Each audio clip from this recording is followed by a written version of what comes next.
In this video, we'll be looking at cards with rules text that's dramatic, flavorful, or simply badass. Magic is a game of numbers, mechanics, and intricate systems. A lattice of interactions built on rules as precise as legalese or computer code. And yet, sometimes a card breaks through the syntax. Now and then, mechanics themselves are so bold, so poetic, or so absurd that they don't just explain the game, they tell a story. This video is about those cards. Not the ones with iconic flavor text, not the ones with evocative art. Here, the focus is on rules text so powerful, so weird, so memorable, that it almost reads like flavor text. We'll start with a card that caused a fair amount of buzz when it was released in 2009.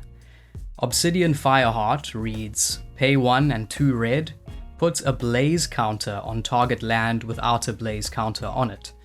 For as long as that land has a blaze counter on it, it has, at the beginning of your upkeep, this land deals 1 damage to you. Then the reminder text says, the land continues to burn after this creature has left the battlefield. This was perhaps the earliest example of rules text getting playful, and players loved how unofficial it sounded. Flying, first strike, vigilance, trample, haste, protection from black, protection from red. Acroma is an onslaught of keywords, each one stacking like armor plating. Not for nothing, Acroma Angel of Wrath was, for years, the most popular legend in all of Magic. It may be surprising now, but the card designers actually spent 3 months tinkering with Acroma, and Mark Rosewater still didn't like its final design, saying it wasn't flavorful or memorable. Acroma Angel of Wrath is also notable for being a color pie break. To this day, she is the only mono-white card with haste. Legions also gave us Acroma's nemesis, Faegee the Untouchable.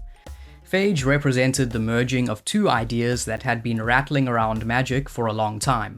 Effects that could make your opponent lose the game, and effects that could make you lose the game. Cards that can cause you to lose the game under certain conditions have been part of Magic since the beginning.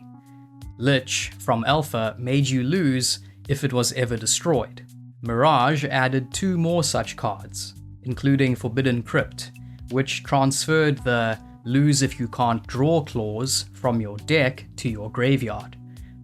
Odyssey followed up with Nefarious Lich, a card with the same risky condition as the original Lich. Some cards, however, aim to make your opponent lose instead. The most recognizable examples from Magic's early years are creatures that deal poison damage, like Pit Scorpion and Marsh Viper. Still, poison requires repeated attacks to be effective. Faegee broke that mold. If she hits you, it's game over instantly.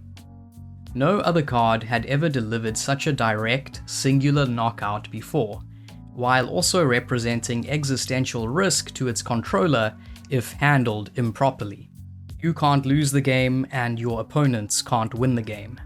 It's not just a powerful effect, it's existential defiance. Platinum Angel reads like it's rewriting the very laws of Magic. The rules text forces everyone at the table to rethink what's possible.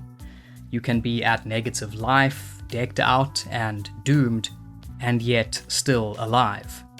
Mark Rosewater has tried to track down Platinum Angel's creator to no success. No one knows who designed this card. It's one of the most influential card designs ever, and it seems to have emerged out of thin air. Then there's Door to Nothingness. Target player loses the game. The phrase lands with an apocalyptic thud. It's the kind of card that says, if you've assembled all of Magic's colors and mana and patience, then yes, you may delete someone. The drama is baked into the contrast between the effort required and the simplicity of the payoff. Shoot the Sheriff hits a similar note to Obsidian Fireheart. It's already a clever card in that it elegantly uses the relatively new concept of batching, where certain card or permanent types are grouped together. The reminder text is delightfully relaxed. leaning into the outlaw spirit by telling the player, everyone else is fair game. But this line isn't just for fun. It also serves a purpose, letting the reader know that the card kills everything except the creature types listed, perhaps in response to some confusion that came up in playtesting. The flavor text is the cherry on top. Near-death experience asks you to embrace the edge. You win the game if your life total is exactly 1. That's it. No combat, no damage, no milling, just you, teetering on the brink of existence and being rewarded for it. The rules text turns a desperate losing state into a win condition. It's a card that reads like a parable. Survive the night with just 1 breath left, and you'll ascend. You can't win the game, and your opponents can't lose the game. The moment you first read Abyssal Persecutor, you blink. Then you double check. It's the reverse of Platinum Angel, a massive, flying, trampling demon that prevents you from winning, no matter how dominant you are. It reads like a Greek tragedy or a Faustian bargain. Your greatest strength is also your undoing. The Lord of the Rings set was full of flavor wins, perhaps the most enjoyable of them being Shadowfax, who literally shows us the meaning of haste. But his rider gets a mechanically resonant card too. Gandalf, White Rider's third ability, says, when Gandalf dies, you may put it into its owner's library, 5th from the top, nodding to fantasy's most fiery fall and emotional return. Egra's rules text is as aggressive as her name. She devours everything in sight, literally. This cat turns the battlefield into a buffet. The rules text reads like a monster with no brakes. Clause after clause of ravenous escalation. The 10th edition foil version of Time Stop keeps things simple. No reminder text, no flavor text, just 3 words with godlike implications. On the more light-hearted end of the spectrum is Theros' 100-handed one, a nod to the Hecatoncheires from Greek myth. These were giants with 100 arms.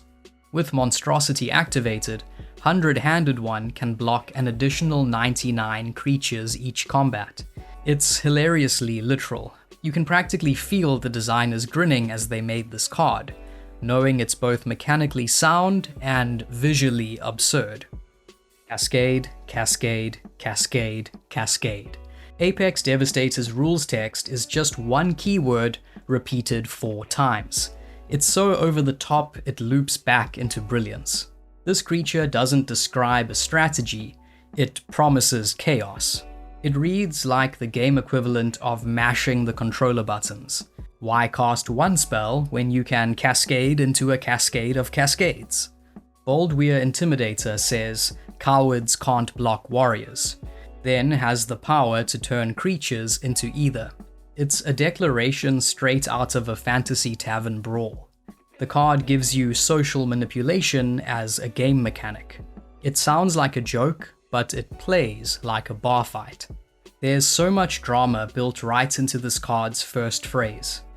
Return all zombie creature cards from your graveyard to the battlefield tapped. That last word is a wink to how slow zombies are. But then the card keeps going. It reads, then destroy all humans. Zombie Apocalypse isn't just a clever mechanical effect, it's an entire story arc in 2 sentences. Whenever a land you control enters, create a colorless equipment artifact token named Rock. With equipped creature has pay 1 tap, sacrifice Rock, this creature deals 2 damage to any target. And equip 1. The joy here is that the rules text turns landfall into slapstick. The card has layers of utility, but the text reads like a running gag that somehow made it to print. Giving Togo the title of Goblin Weaponsmith to boot is just perfection. If this spell is the first spell you've cast this game, you may cast it without paying its mana cost. That's not just efficient, it's storybook logic turned into game rules. It captures a sense of magic exceptionality, like you've stumbled into a fairy tale loophole. The rules text feels like it's inviting you into a narrative, not just a game. And of course, it's absurdly powerful, which only adds to its legend. Witness Protection turns your opponent's most fearsome creature into a 1/1 blue citizen named Legitimate Businessperson. The effect is a clean, playable downgrade, but the official sounding rules language colliding with absolute comedy is what makes it so brilliant. All the MH3 flipwalkers are fantastically designed in terms of both flavor and function, none more so than Ajani Nakatal Pariah. Lore-wise, Ajani's spark manifested over the loss of his brother, and that's captured elegantly in this card's abilities. Pay 20 mana, cast any number of Eldrazi spells from outside the game without paying their mana costs. No other card opens the door this wide. You can just cast anything Eldrazi from your collection. The rules text reads like a portal to a larger universe, a Lovecraftian shrug at the boundaries of what should be allowed. The original rules text of Floral Spasm is so odd that it deserves an honorable mention. If Floral Spasm attacks an opponent and is not blocked, then Floral Spasm may choose to destroy a target artifact under that opponent's control and deal no damage. You don't get to choose which artifact is destroyed. Floral Spasm does. I guess you've just got to sit there and wait for Floral Spasm to make up its mind. Take an extra turn after this one. At the beginning of that turn's end step, you lose the game. This isn't a line of rules, it's a final offer. It presents you with a deal so reckless, so heroic, that it might as well be written in flames. Final Fortune isn't a spell, it's a dare. Form of the Dragon doesn't change the battlefield. It changes you. You become a dragon, and that's that. The card doesn't wink or joke about it, it just lays out the new reality in rules-legal, deadpan text. You gain flying, you deal 5 damage, you set your life total to exactly 5 at the end of each turn, like damage is wearing off you. You control target player during that player's next turn. Mindslaver is one of the most psychologically unsettling cards in Magic history. When Mark Rosewater first pitched it, the rules manager at the time rejected it, saying its effect wasn't possible. But it is, and here we are, and your mind is never safely your own. Protection from everything.